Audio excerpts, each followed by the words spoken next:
So this morning, I'm going to continue the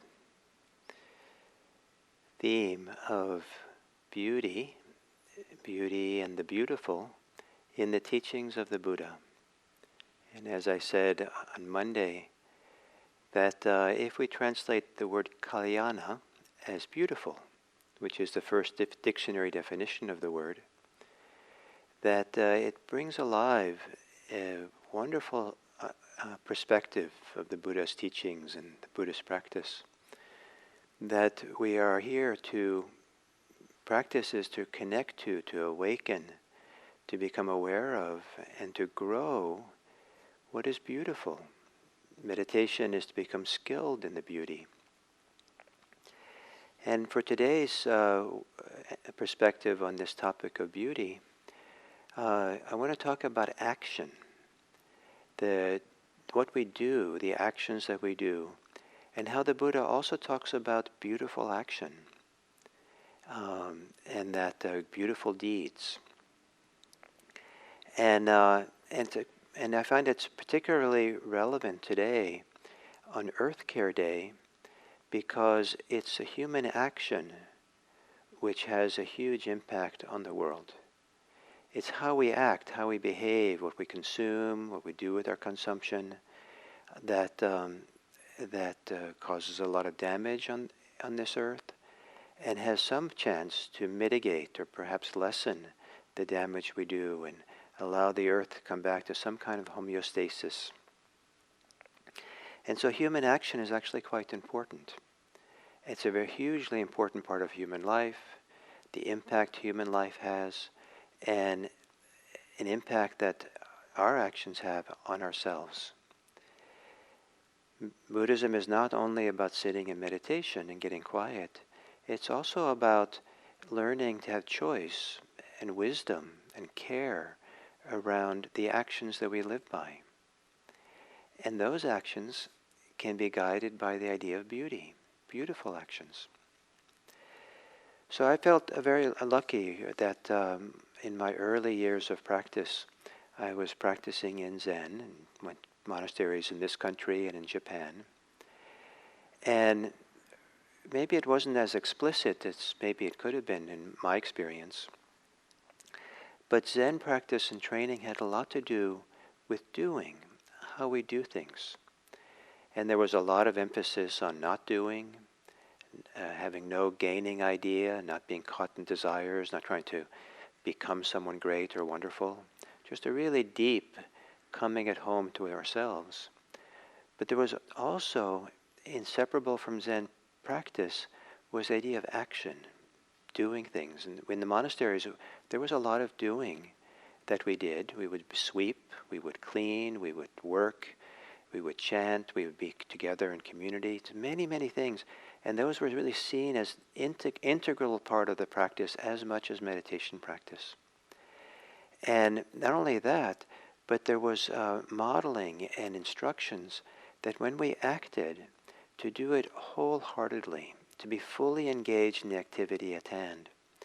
And that was a slow thing for me to learn because there's many of the things I didn't want to do and I would do half-heartedly and try to get through them quickly to get on to the next thing. And I was, over time, and also, being sometimes people would explain to me what I was doing and encourage me to be more wholehearted in what I did. An example would be, I remember in Japan, I had the job of carrying the food from the kitchen to the dining room table where we were going to eat. And there were about 30 monks, so there was, a lot of one very long table we sat cross-legged on a low table. And I would bring the food, and I would sometimes carry a pot or whatever I had. It was a small, it wasn't that big of a pot or bowl or something, and just carry it in one hand. And no, Gil-san, don't do that. You have to, if you're going to carry something, you carry it with both hands, as if it's the most important thing of the moment. And really care for it and really be there for that carrying. Don't do it casually like carrying it as an incidental thing. Really be there and hold it. If you drink tea in Zen, then you don't just pick up the tea and keep talking and whatever.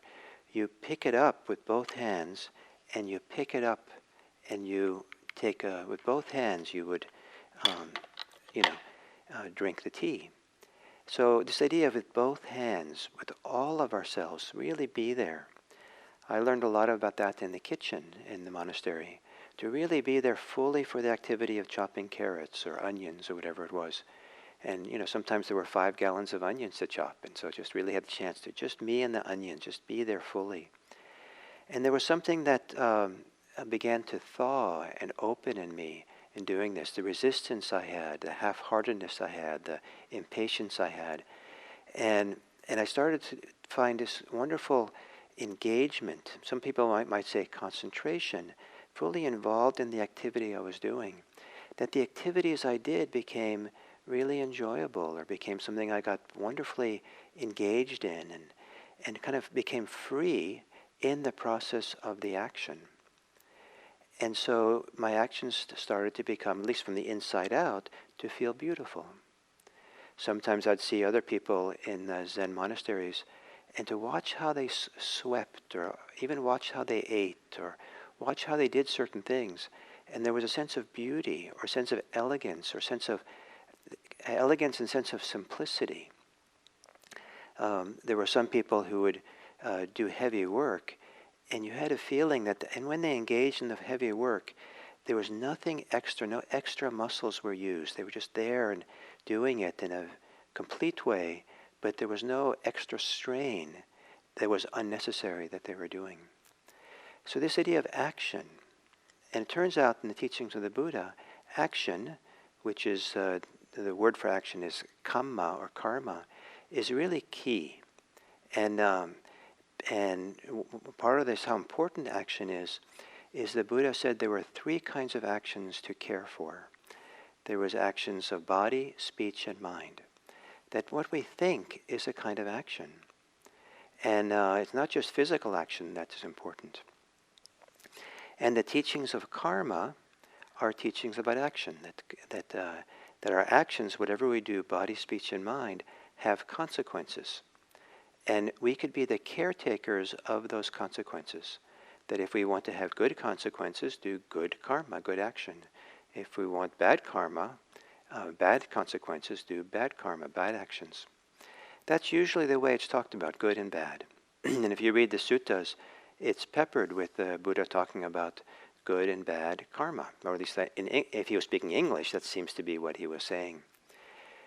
There are times when the Buddha speaks about good karma that he doesn't, when it's translated that way in English, turns out it's not, the Pali word for it, the ancient word, is Kalyana. Beautiful action. And so when karma teachings and karma concerns switch from being concerns about good karma to beautiful karma, there's a very different feeling about what we're doing here. Good has a very strong association with morality, with ethics, and that's a magnet for all kinds of cultural conditions and religious ways we've been conditioned to understand good, bad, right, wrong, ethics, ethical and unethical, and it can get kind of heavy very quickly and obligatory and kind of depressing even, like, oh no, I have to be good. But if the language instead is beautiful karma, to do karma that's good, the Buddha said that a doer of beauty reaps beauty. So the idea of karma is an ancient idea in many places, in many cultures, that you reap what you sow. And so the actions is what you sow, and then what you reap is the consequences of that. And here the Buddha says, a doer of beauty reaps beauty. So, so this idea of that, so how does that orient you to your lived life, how you behave in the world, if instead of focusing so much on doing good, you're focusing on doing beauty? Some people will protest that beauty is indulging in something, it's just aesthetic. It's just kind of something. But really good is where the rightness is, and where the duty is, and where we are doing the right thing for the world, and we are supposed to do something good. But what if beauty is just another word for good? It can't be good unless it's beautiful. If we want to do good for the world, maybe there has to be some beauty in it. There has to be some wholeheartedness and fullness and clarity, where we don't do things with limitation, we don't do things with a burden, we don't do things with resentment, we don't do things with a sense of obligation and pushing and like this heavy duty and overcoming our resistance. We learn how to let go of resistance. We learn how to come from a freedom. We learn to come from joy, from inspiration, from compassion and care. That's part of the beautiful heart. So if you want to do good, why not look and see about it? Can that be done beautifully as well? And what does it mean for you to do something in a beautiful way? Maybe it can mean that you do it, in a beautiful physical way. People outside of you can see you, and that's a beautiful thing that person's doing. But that beauty in Buddhism is an inner beauty.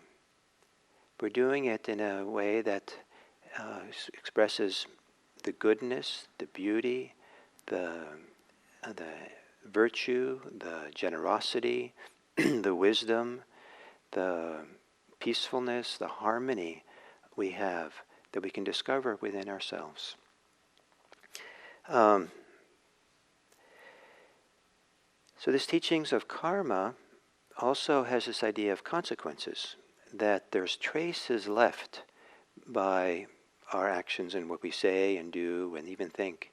And those traces can live, for example, in our memories. And the Buddha has this teaching that if a person sits down to be quiet, meditate, or lay down in bed, or just be quiet sometime, that then their actions will, the traces of them will come and visit, will come along. And if you've done bad actions, ill actions, actions which are unhealthy and harmful, that they'll come and whatever actions, whether it's body, speech, and mind, they will come and cover a person over, spread through a person, envelop a person, just as a great shadow, a shadow of a great mountain in the evening covers, overspreads, and envelops the earth. So, the sun is setting behind a mountain, and the shadow of the mountain then spreads across everything. So the idea of shadow is an interesting metaphor here, because, it's not really substantial. It's not really something that you can, in a kind of way, touch. You can see it. It's really the absence of light. And so when we've done ill actions, they'll catch up to us sooner or later. If they're really bad, we sit and meditate, and our somehow the inner psyche will churn up the things that we are unresolved, the things which we feel bad about, the things that have been created a kind of negative trace in our memories and psyche, and they have to come up and be resolved or worked through, or be disavowed, or be learn something and be changed by it for the better. But there's like shadows, and things get dark. If we extend this metaphor, it's a little bit different than what the Buddha said. Then he uses the word beautiful actions of body, speech, and mind. Then if a person's sitting in a chair or bed or resting on the ground, then the beautiful actions that they did in the past, beautiful bodily, verbal, and mental conduct, will cover them, overspread them, and envelop them like the sun that's coming up and shining across the earth in the morning. This is the kind of pleasure and joy that wise people feel in this life. This is the kind of joy and pleasure that wise people feel in this life. If we do beautiful actions, then we will have beautiful results. And that's kind of a teaching of karma. So that's for you to think about a little bit and reflect on, and maybe that gives you a different perspective on how to live your life and live this life on Earth Day. That maybe it's a day to live in beauty. And if that beauty is connected to what's best in our hearts, then I'm sure it'll be best for the world as well. May you live a beautiful life. Thank you.